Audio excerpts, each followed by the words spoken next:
What's up, guys? Lance the Obscure Movie Guy coming to you once again, and today is St. Patrick's Day, and today we are not doing anything St. Patrick's Day related or even Irish related for that matter. If you want a quick rundown of 3 Irish films to watch for St. Patrick's Day, P.S. I Love You, Boondock Saints, and Boondock Saints 2. Most of you have probably already seen Boondock Saints. Check out the second one. Watch P.S. I Love You. It's not that bad. Gerard Butler. And move on about your life. We'll hit on that maybe next year. But today's episode is about horror, and this is for a buddy of mine who requested that I do a horror video like 3 weeks ago, and I haven't done one, and I've been working on this for a long time, actually. Since he's requested it, I think I've put more effort into doing a horror video or a horror episode than any other genre or any other movies that I've touched on. Part of that is because, I'm not a huge horror fan. I don't watch a whole lot of them to begin with. Probably the most notable one I watched would be Saw. The first one is actually a very good one. And then as the series progressed, it got more and more and more ridiculous. But the first, the second one, and even up to like the third one was pretty okay. 3D is when they kind of started getting a little too out there. But horror is a really very broad genre as to what is considered horror. It's a very broad appeal. Psychological thrillers can be considered horror. Obviously, blood and gore, serial killers. Then you have the classics with the serial killer characters: Michael Myers, Jason Voorhees, Freddy Krueger. The list goes on. Even Jigsaw from the Saw series. And even such things as, ghosts, goblins. Horror genre, really from the earliest iteration of film, Nosferatu was basically a horror film way back in the silent film era. And, even before that, the lore of vampires and ghosts, goblins, werewolves dates back hundreds of years. So horror is probably the oldest known genre and the broadest, and really the fans of the horror genre are very hardcore, and not hardcore like in a blood gory kind of way, but they really love their horror films and are all about them, and that's fine, to each their own. So I didn't want to just kind of, because horror is so broad, there is a lot of good horror films. Halloween series is obviously going on to have great success with their franchise. Nightmare on Elm Street. Jason has got, 10 movies? Jason X, killing people in sleeping bags in space. It was hilarious. It really was. But there's also a lot of really bad, horror flicks. And I'm sure a lot of you guys have seen some really campy ones, really bad ones, and then there's stuff that's based off of real life, like Leatherface, which can be a little, there's people out there like that. So I wanted to try and do some justice for the horror genre and for my buddies that are horror fans, and just the horror fans in general, because it is such a broad spectrum, but such a very die-hard and core group of people that really enjoy horror over anything else. So I did sit down and watch a lot of horror movies, which I'm not a fan of, but I did find 3 that were definitely under the radar and actually halfway decent for the most part. 2 out of the 3 I definitely would watch again. The third one, it's whatever. But the first one we're going to talk about is called Hunger from 2009, starring Laurie Huering, Leah Kohl, Joe Edenger, most notably Linden Ashby, who he's probably most famous for 1995's Mortal Kombat. He actually played Johnny Cage in the movie, and he got to reprise that role for 2019, I guess, when they came out with the new Mortal Kombat video game for PlayStation 4 and Xbox. So Linden Ashby, the most notable one on there. He also played the sheriff in Teen Wolf from the MTV series. Laurie Huering, don't really know a whole lot about her. Leah Kohl, is impossible to find any information on her. And Joe Edenger, good actor, but Giovanni Ribisi called and wants his DNA back, man. That guy looks just like Giovanni Ribisi.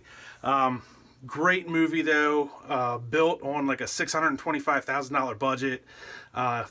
Limited theatrical release, made like $4.5 million at the box office.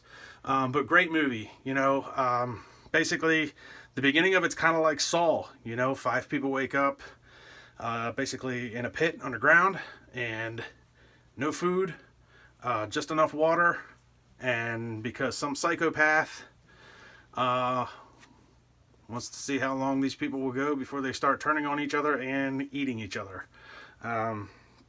Apparently the human body can survive 30 days without food. It does need water, so that's what he supplied them with. And it's a really well done movie. I would definitely watch this one again. The acting in it is really, really well done, especially for a bunch of no-name actors.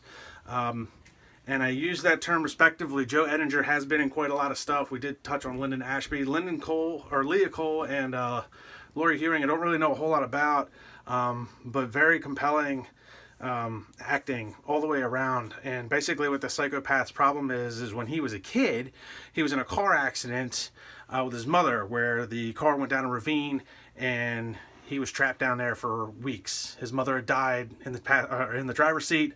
He was a kid, and in order to stay alive, he started eating her. And apparently that makes you a psycho, so now you want to experiment on people and see what it's like for them to turn on themselves and eat themselves. Really, it'll definitely have you asking yourself, what would you do if you were caught in the same situation? And it gets pretty dark in a couple times that it's pretty quick. The human psychosis definitely is, it's definitely a psychological thriller more than anything else. It'll definitely have you wondering, how would you do in a situation like that? The next one we're going to talk about is 2018. It's called Open 24 Hours, starring Vanessa Grasse or Vanessa Gracie or Vanessa Grace. I'm not sure how to pronounce her last name. She actually was in 2017's Leatherface. Also has Brenden Fletcher in it. He's from The Revenant. And it has Emily Tenant in it, which is actually, you might recognize her. She does a lot of TV stuff. She's been on Riverdale, Supergirl, iZombie. I mean, she does a lot of TV stuff. Apparently a lot of stuff for CW. But this one is basically about a girl who saw her psycho boyfriend beat a girl to death with a ball peen hammer and kill her. And then she set him on fire, and he got taken away to jail. She had a mental breakdown, and she's just trying to get her life back together. She starts working at a gas station that is open 24 hours, as the title tells you. But because of her mental breakdown, she does have hallucinations, and she does cross into the realm of what is real, what is fake. Obviously, the boyfriend gets out of jail, comes back for vengeance, and she's trying to put together what's real, what's fake, and actually really well done. It was a really well done, very low budget as far as what they put into it. The whole movie basically takes place at this gas station. In fact, the gas station wasn't even a real gas station. It was a standalone set that was made specifically just for the movie, and it was really, really good. This is another one I would watch again. There's a lot of aspects in it from a psychological standpoint to the gory, hardcore point, and there's even one point where the boyfriend goes hardcore Negan and smashes a guy's skull with a sledgehammer. And it's not a baseball bat, but dude, you're like, he's done, he's dead, and this guy is still hammering on this dude's skull. It was pretty brutal at that one point, but still a really well done movie. Everybody did really well in the acting department. Very convincing as far as the screams and the fear in it. Really well done. And then the last one I want to talk about is 2019's Clownface, which is kind of it's your typical run-of-the-mill horror flick. It's a tale as old as time. Serial killer, Clownface. Apparently the Clownface itself was made out of human skin. Not in real life, but in the movie. And he's just a serial killer going around killing people. It wasn't horrible. I probably wouldn't watch it again. It wasn't horrible. The acting was a little subpar. A little bit of a couple of overacting parts. Stars some guy named Richard Buck and a girl Hannah Douglas, I think, were the two main characters in it. The interesting thing about the film was that it started off as a short film, and they got enough funding to push it through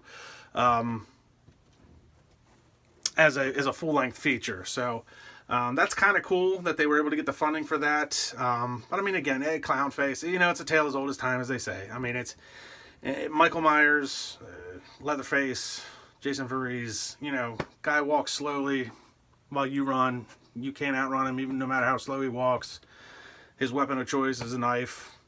Michael Myers is a knife. Jason Voorhees is a machete. Freddy's got his gloves.